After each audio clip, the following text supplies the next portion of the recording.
Welcome back in. All right, let's see what's happening in the world of rural real estate. And to do that, we're joined by the GM of Rural Property Brokers, Conrad Wilkshire. Good morning, Conrad.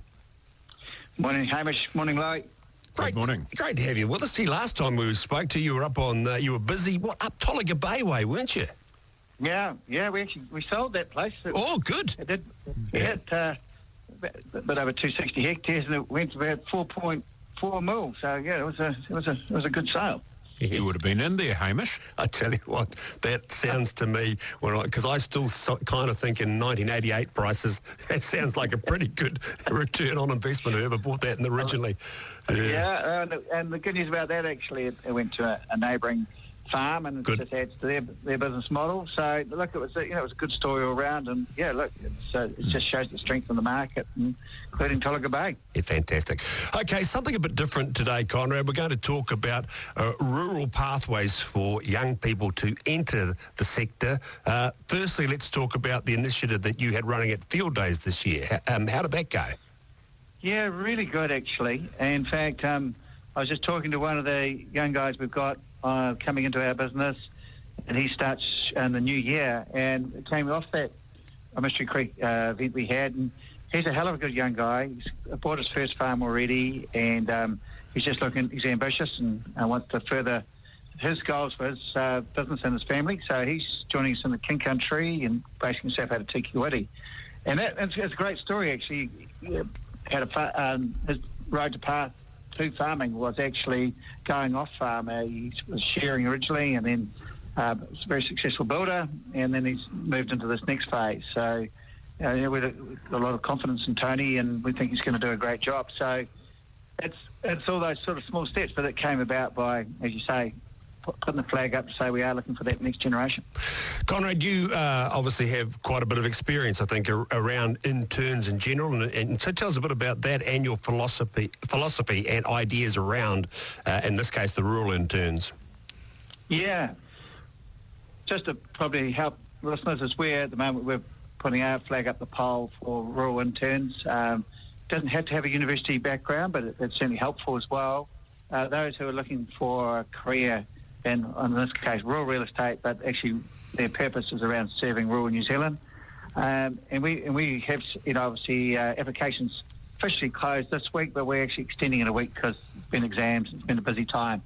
So, and we're looking really, success for us would be 2 or 3 applicants and getting them started and putting them alongside some of our senior specialists, because we're in a good place to be able to really invest in these roles and also support them financially in their first 6 to 12 months. So we're excited about that. It's a good development.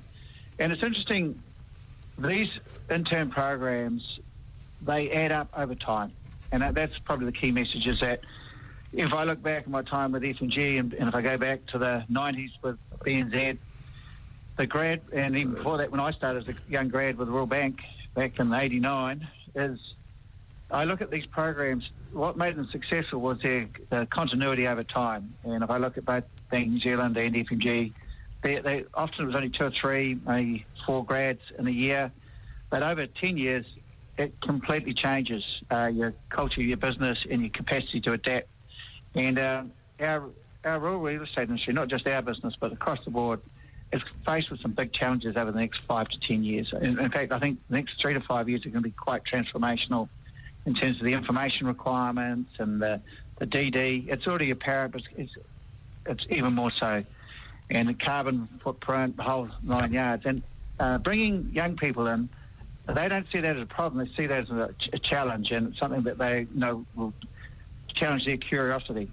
And I think if you can partner the energy and the curiosity of youth with the experience and knowledge of senior players, it's the best way to future-proof your business model. And also the industry as a whole is being relevant and supporting our farming sector. So, when I look back at those programs, without exception, they absolutely led, a complete almost like reformation in terms of how you operate in the market and the ability to adapt and give farmers good service. Conrad, would it be fair to say that the rural real estates they've got a lot of experience? When you look, I got your booklet in the mail this last week, and if you have a flick through and see some of your representatives there, they've been as around as long as I have, and maybe a little bit more. So getting young people on board, like you say, you only need 2 or 3 a year, and there's a replacement going on. And if they bring a new vigour to the industry, that's exactly what you need, isn't it? 100%. And we are actively attracting people with, 5 to 10 years industry experience in addition to. So whenever you look at grad programs, you can't look at it in terms of return on that year. You've actually got to say, well, it's a 2 to 3 year program to get them match fit. And then after that, they can really contribute that X factor. But the other parts of that, and I don't believe our business model is the exception here, is that we have senior players, as you say, in the industry some 30 plus years or more, a little bit like myself. But actually, some of them are actually looking at, unlike myself, some of them are looking at some retirement options. And so we have a situation where they're contributing, really punching in terms of the results and the business performance.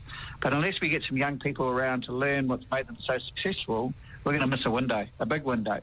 So, we really got the wood on us to make something of that. Okay, Conrad, what's young? Well, the intern what age, program sort of? Probably, sort of early 20s would be the ideal for our intern program. If I think about what we're doing at Mystery Creek, we picked up people in their 30s who've got 10 years behind them and already making good progress in life. So really, I suppose, when you look at these, think of young farmers, really. So that's probably a good parallel. Yep. Okay, Conrad, as a young chap then, you said you had a bit of banking and then a bit of FMG. What sparked you into real estate? To give our listeners some idea, there might be someone out there listening thinking, oh, well, I've done that too. Yeah. Look, I think for me it was the opportunity to give something back and help support a sector that has actually an enormous amount of complexity with it, but may not necessarily has always had some of the support that you would have seen in the banking sector and insurance sector around recruitment and succession, and had probably leaned on the depths of its team, and then successfully, I might add. But it's probably at a stage where the business change. What attracted me was the opportunity to give something back and work with this industry to set out for the next. I'm probably got 10 good years of me, and so I'd like to think at the end of that, in conjunction with a lot of other good people in the sector, that we actually set something up that actually can really support our farmers make good decisions, because often sales decisions don't happen in the season. It's often 2 or 3 years of lead time, giving them good advice, making sure that, we can really support the transaction. But on the other side, what makes real estate unique for me and very interesting is you're actually on both sides of the transaction. You're dealing with the vendor clearly and you're acting for the vendor at all times. But you have to build a very good relationship with the buyers and secure, and that's your future business. And so the skill sets, anybody's thinking about this industry, you're going to learn not only marketing, but you're negotiating and how to actually get genuine win-win outcomes. That's way more complex than people perceive, and the skill sets required to pull a deal through are quite different from anything I've ever worked with in the past. Yeah. Okay, Conrad, those who are listening and want to know more, what's the next steps? Just go online, look at Rural Intern if you're thinking about that. But if you're thinking generally around the sector as a whole, there are a lot of great companies out there. Yeah. We consider ourselves one of them. And, we're always interested in those thinking about their options, because there has never been, I really mean this, there's the strength in the market at the moment, the underlying earnings of our primary sector and the demand generally is very, very good. And we have, I think, as an industry, moved a long way to provide really good training and got good culture. Yep. Rightio, there we go. That is Conrad Wilkshire, of course, GM of Rural Property Brokers, leading the way there with the future across the board, all the pathways into the sector there, Lowy, getting young people across the board into agriculture.